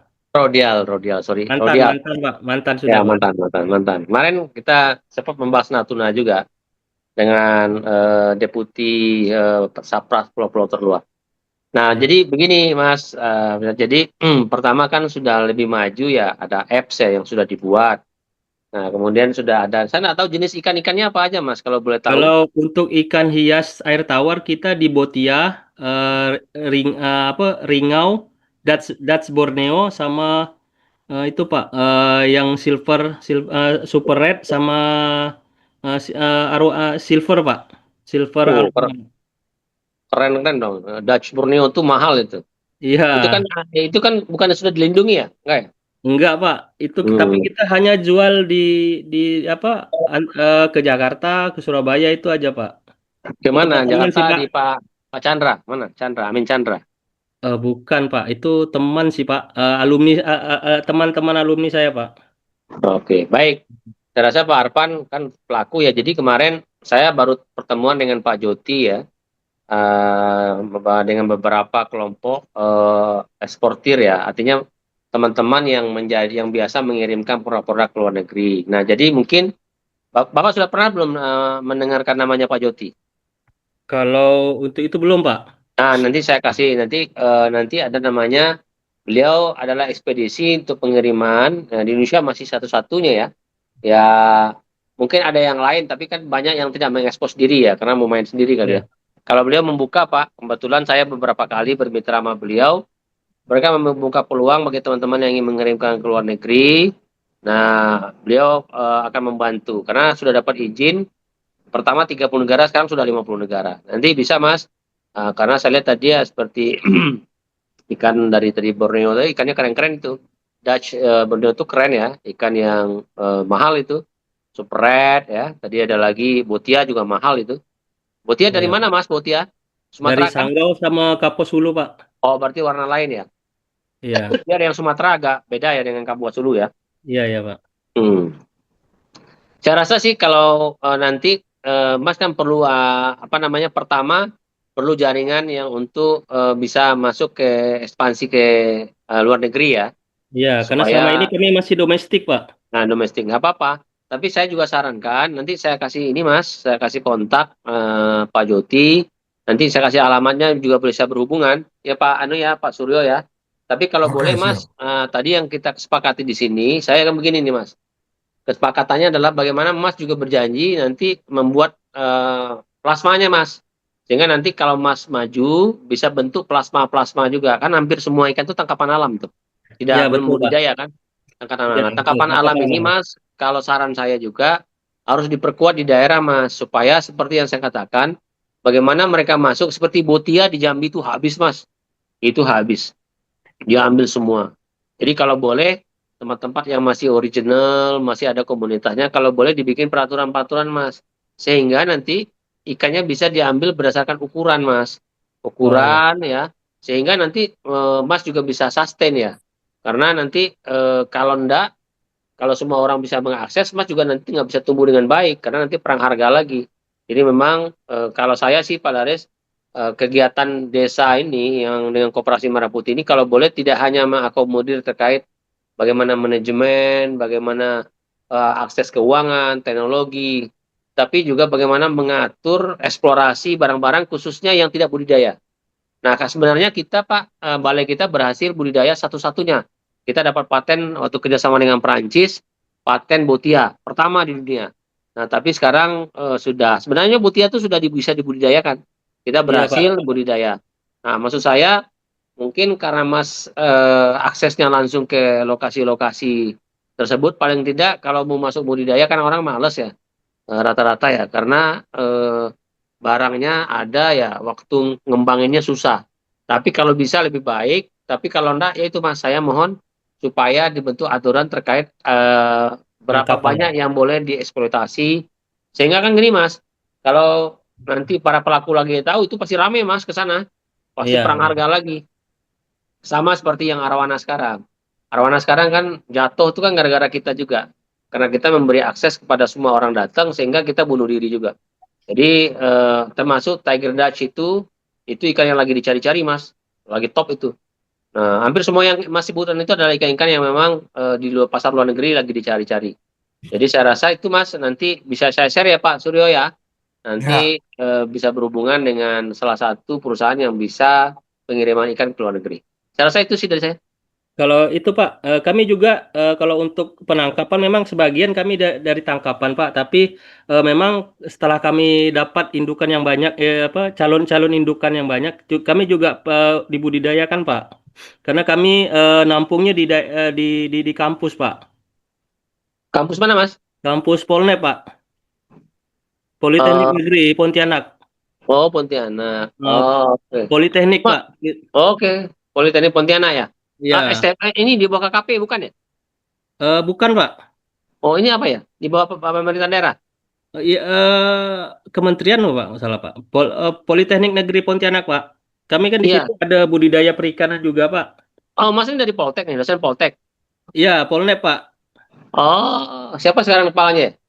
eh Kalau nggak salah itu karena saya ini kan di Natuna sekarang Pak, jadi nggak tahu sekarang anunya Pak. Oh Kemungkinan iya iya ya, sebelah. ya berarti Ah, bagus Mas. Maksud saya kan begini Mas. ah. Kalau memang bisa budidaya bagus. Kalau Mas punya banyak boleh kirim ke kantor nanti kita perbanyak. Kebetulan Oh saya boleh. induknya udah habis Mas. Oh Induknya gitu ya. habis nanti atau Mas kalau ada waktu datang ke Jakarta mampir ke kantor. Oh ya, Insya Allah Pak. Kalau Nah ada. ya, oke. iya. Oke Oke, Pak. terima kasih. Jadi Arfandi bisa ada di grup. Saya udah bikin grupnya tadi, sudah saya share linknya. Di situ ada Pak Joni juga, saya masukkan supaya nanti Pak Joni lebih gampang kalau mau nge-share informasi. Oh ini kalau mau ekspor ketemu kontaknya sama siapa dan seterusnya. Kemudian apa keyword atau passwordnya kalau menyapa, nah berarti kan mendapatkan kontak dari siapa dan seterusnya. Mungkin juga ada ide-ide untuk kemudian oh, bagaimana kalau mau ada pelatihan atau apa itu bisa juga nanti apa kita komunikasikan di grup yang sudah kita siapkan, yang sudah kita share. Selanjutnya mungkin oh ini sorry kalau untuk selain ikan hias mungkin forumnya lain ya Mas Undo ya, Mas Undo Hans. Jadi butuh buyer untuk arang biji coklat dan seterusnya. Mungkin nanti forumnya ada lagi kita akan apa lakukan dan kita Kode Indonesia, Koperasi Komunitas Desa Indonesia juga sedang mengembangkan platform aplikasi untuk apa? Untuk marketplace. Salah satu yang akan kita kembangkan adalah produk-produk dari perikanan. Silakan tadi yang sudah resen bisa langsung open mic kalau memang ada yang ingin disampaikan silakan. Ada yang ingin menyampaikan? Kalau tidak ada, mungkin Pak Joni ini yang menjadi menarik adalah tadi yang disampaikan tentang membangun ekosistem dari teman-teman budidaya ikan hias dan seterusnya ini mungkin menjadi satu tantangan khusus, tantangan tersendiri. Di desa itu ada koperasi desa, ada juga badan usaha milik desa yang tadi disampaikan tentang bagaimana fungsi lembaga untuk kemudian apa dalam kerangka budidaya dan seterusnya. Mungkin Pak Joni ada ide atau ada penawaran atau mungkin gagasan untuk teman-teman di Badan Usaha Milik Desa. Kalau koperasi desa kan mungkin fokusnya di 7 gerai yang sudah diarahkan. Nah, mungkin badan usaha milik desa bisa bermain di wilayah-wilayah yang lain atau salah satunya mungkin masalah budidaya ikan hias ini. Mungkin Pak Joni bisa memberikan satu apa guidance mungkin ya atau tips bagaimana kalau kemudian ada ikan pandemi yang memang ada di daerah itu, kemudian tahapan-tahapan untuk membangun ekosistem dan seterusnya. Mungkin bisa dibagikan cerita Pak Joni, silakan. Baik, terima kasih Pak Suryo. Pertama tadi saya izin share dulu ya Pak Suryo. Jadi Ya, tanggal 22 Juli nanti kita akan bikin webinar KOI Pak. Nah, itu sudah saya oh, share ke oke. Pak Suryo. Nanti seriesnya teman-teman bisa gabung di situ. Nah, kemudian terkait pengalaman ya, saya pernah bangun misalnya kegiatan kampung-kampung perikanan Pak. Jadi kampung-kampung perikanan ini basisnya adalah komoditas Pak. Misalnya saya bangun kampung ikan gurami dan patin di Tulungagung. Nah, ternyata memang kerjasama saya dengan negara-negara maju Pak ya, seperti Prancis dan lembaga-lembaga riset terkenal itu memang ternyata di Indonesia itu tidak bisa monokultur Pak. Jadi memang yang paling bagus di Indonesia itu adalah poli Pak. Artinya apa? Kegiatan kita nggak bisa itu saja Pak. Jadi kegiatan masyarakat itu harus bervariasi Pak. Nah, beberapa yang kita kembangkan, ada juga di Subang kita kembangkan, kemudian ada juga di daerah Purwakarta kita kembangkan, ada Pekalongan, ada juga di daerah Tasik, kemudian Tanah Bumbu, ya. Nah ini sebenarnya begini Pak, yang menarik sebenarnya adalah bagaimana kalau desa itu kan eh, kalau Tulung Agung itu Pak, kita kembangkan kegiatan perikanan, ada juga ikan hias, tapi ada dengan ekowisata Pak. Nah, ekowisata. Nah, dari ekowisata itulah nanti teman-teman itu bisa mendapatkan nilai lebih. Nah, di Bumdes itu kan itu yang bisa dikapitalisasi, Pak. Selain lahannya adalah lahan desa. Nah, tapi saya sarankan juga, biasanya di lahan desa itu dipastikan BMN-nya, Pak, apakah itu tanah negara atau persoalannya juga kadang-kadang di desa itu tanah apa namanya, Pak? Tanah pengkok itu menjadi Ya, persoalan juga. Misalnya ternyata bukan tanah desa, tapi tanah apa itu? Mau tanah provinsi atau apa begitu Pak. Nah, kalau itu tidak ada persoalan, memang yang paling bagus adalah pengembangan sektor perikanan dikombal dengan rekreasi Pak, dengan rekreasi atau wisata. Nah, itu yang paling menarik ya, seperti Tulungagung itu terkenal Pak ya, nama tempatnya.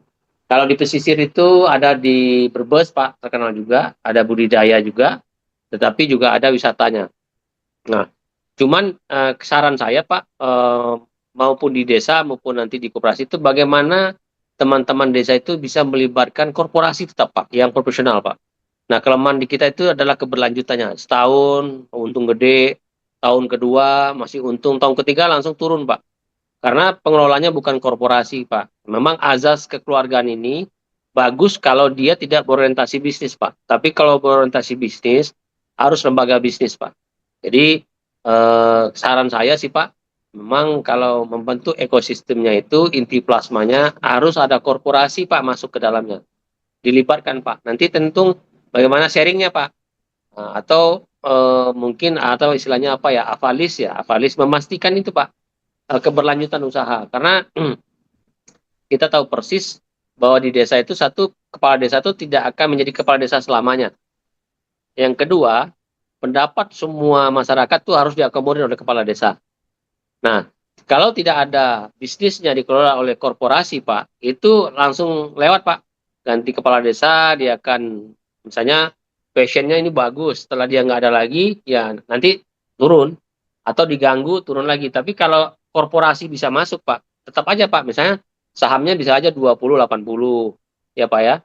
Tetapi terus, Pak, sustain. Karena pengelolanya secara usaha gitu loh, Pak. Jadi saya sarannya itu, Pak. Eh, kalau membangun ekosistem, saya yakin teman-teman bisa, tetapi membangun bisnis ini tidak mudah. Jadi saya memang berharap Pak, satu-satunya caranya adalah bagaimana melibatkan korporasi, baik kecil, sedang atau besar ke dalam kegiatan badan usaha desa, Pak. Karena pengalaman saya di lapangan, kita bangun setahun 2 tahun bagus, kemudian langsung turun tutup. Atau mungkin ada yang satu siklus sudah tutup. Ya karena kan tidak bisa Pak bisnis dicampur dengan sama Pak. Saya sebagai pegawai negeri punya tempat 12,5 hektar. Malah waktu di Sukamandi 5. Saya mengakui Pak tidak bisa pemerintah melakukan bisnis Pak. Bisnis harus dilakukan oleh kelompok-kelompok pelaku bisnis. Jadi memang harus kita bawa. Nah inilah yang saya katakan tadi, harus ada perubahan mindset Pak dari teman-teman desa. Pokoknya nggak boleh pokoknya ini punya saya gitu, uang saya ya nggak bisa. Kalau ingin maju harus masuk Pak, mau tidak mau Pak. Termasuk juga koperasi Pak. Kalau koperasi itu masih seperti yang lama, ya menurut saya akan sulit berkembang Pak. Jadi itu sih Pak saran saya berdasarkan pengalaman yang saya lakukan, baik membangun kesan entrepreneur, kelompok usaha bisnis apa namanya klinik iptek mina bisnis, iptek mas, smart yang terakhir adalah smart fisheries village Pak. Smart fisheries village itu kita bangun itu hulu hilir Pak. Nah karena korporasi nggak masuk ya setahun 2 tahun dia jalan Pak, tapi tidak akan pernah naik apa namanya seperti yang teman-teman harapkan dengan omset yang jauh lebih besar. Nah yang terakhir kalau dia nanti korporasi tentu akan dikelola secara profesional Pak. Karena kalau model koperasi desa kita pengelolaannya kan sambi Pak. Nah, bisnis sambi pasti nggak jadi. Jadi demikian Pak, makasih. Oke, terima kasih itu tambahan informasi yang menarik dari Pak Joni. Jadi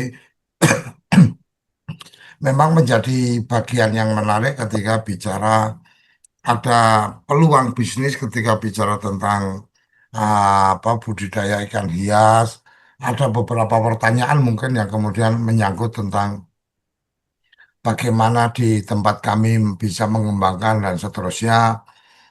Oleh karenanya kawan-kawan saya sudah memberikan apa share link untuk bergabung di grup dan di grup tadi saya sudah share lagi informasi yang tadi disampaikan Pak Joni sudah saya apa bagikan juga dalam format tag-nya. Jadi tadi yang disampaikan Pak Joni dalam bentuk flyer dalam format tag-nya juga sudah saya siapkan. Jadi setidaknya apa di di di grup komunitas di grup laris ikan hias nanti akan ada informasi-informasi update yang akan diberikan oleh Pak Joni dan kawan-kawan bisa juga share kalau memang ada pertanyaan-pertanyaan yang terkait dengan ikan hias. Jadi mohon perhatian kawan-kawan ketika memang kita mengundang dalam satu grup, perhatikan nama atau judul grupnya itu apa. Jadi kalau kemudian kawan-kawan melakukan sharing yang di luar dari konten, maka saya tidak segan-segan untuk mengeluarkan dari grup. Kenapa? Karena memang kita pengen bahwa media sosial atau apa informasi-informasi dari WA dan seterusnya kita bikin kelompok-kelompok kecil itu lebih pada ya supaya fokus, bukan berarti kita ini tidak suka dengan kabar kebaikan, jadi apa jam tengah malam nge-share undangan untuk tahajud, jam subuh nge-share untuk subuh dan seterusnya. Bukan kita nggak suka, tetapi memang grup itu ya kita pengen fokus kepada apa topik atau tema yang kita bangun dari grup itu. Ketika bicara tentang ikan hias, ya sharinglah di situ tentang ikan hias. Jangan kemudian masuk di grupnya ikan hias, kemudian nge-share-nya nge-share di luar ikan hias, kira-kira seperti itu.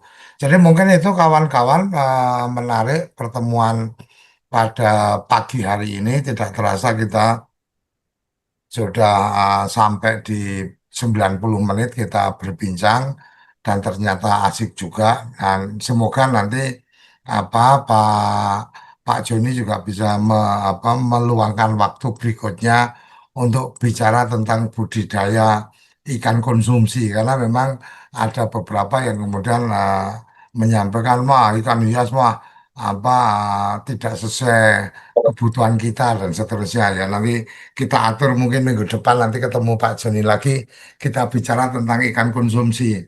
Jadi ikan-ikan yang mudah dibudidayakan itu apa, yang pakannya murah itu caranya kayak apa dan seterusnya. Dan Pak Joni mungkin saya berharap bahwa informasi-informasi dari apa balai mungkin bisa disampaikan juga di grup. Kalau tadi Mama, oh peluang untuk kawan-kawan kalau memang ingin ikut pelatihan atau ingin datang langsung dan seterusnya, prosedurnya kayak apa dan itu mungkin bisa menjadi bagian-bagian menarik yang bisa kita berikan kemanfaatan kepada kawan-kawan.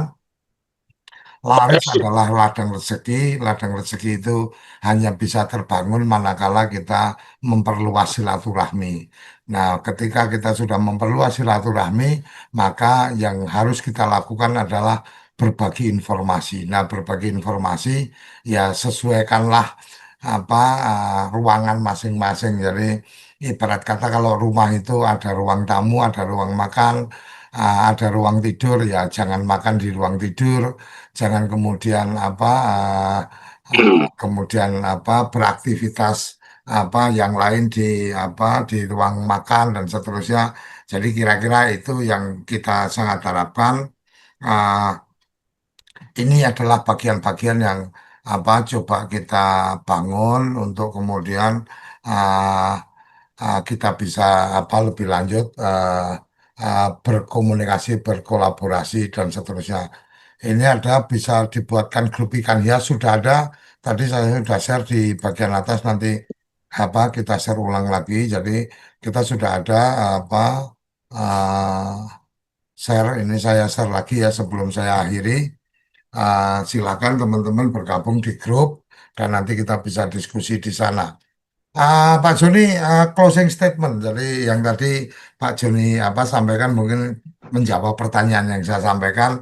Mungkin dengan forum kita ini, forum Laris yang kemudian ini adalah forum untuk membangun ladang rezeki kita bersama-sama.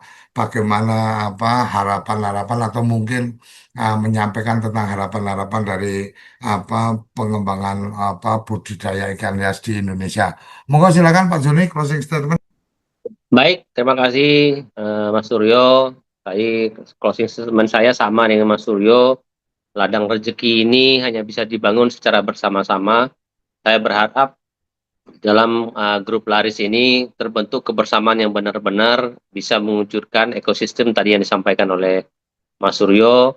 Hulu hilir bisa kita kerjakan secara bersama-sama, memastikan pasar dan harga itu bisa sesuai dengan yang kita harapkan. Semoga sukses semuanya. Harapan saya tetap optimis bahwa ladang rezeki itu akan ada setiap hari. Mudah-mudahan Allah memudahkan semua urusan kita. Terima kasih Pak Suryo. Teman-teman semuanya, salam ladang rezeki. Oke, terima kasih Pak Joni. Jadi saya panggilnya Pak Joni, tapi beliau ini di depannya ada doktornya, jadi cukup akademis. Jadi kalau saya kalau memang nggak ada gelar apa-apa, jadi jadi lebih gampang aja Tidak menyebut. apa-apa. Aman, Terima Pak. kasih Pak Joni, terima kasih untuk waktunya dan saya berharap tidak tidak jemu atau kemudian tidak kapok untuk berkumpul bareng kita di forum Laris sehingga mungkin ada ruang-ruang informasi yang lain yang bisa dibagikan karena pengalaman di KKP yang sudah sekian puluh tahun saya yakin Pak Joni paham tentang urusan-urusan perikanan baik budidaya maupun tangkap yang mungkin satu saat nanti kita bisa kembangkan lebih lanjut. Sampai di sini kawan-kawan, terima kasih yang sudah bergabung. Uh, Tatang, maaf, tadi sudah kita berikan kesempatan uh, belum tidak buka mic karena waktu kita sudah di penghujung. Mohon maaf, kawan-kawan. Semoga kita bisa terus bertemu di ladang rezeki di forum Laris ini, ladang rezeki forum ini.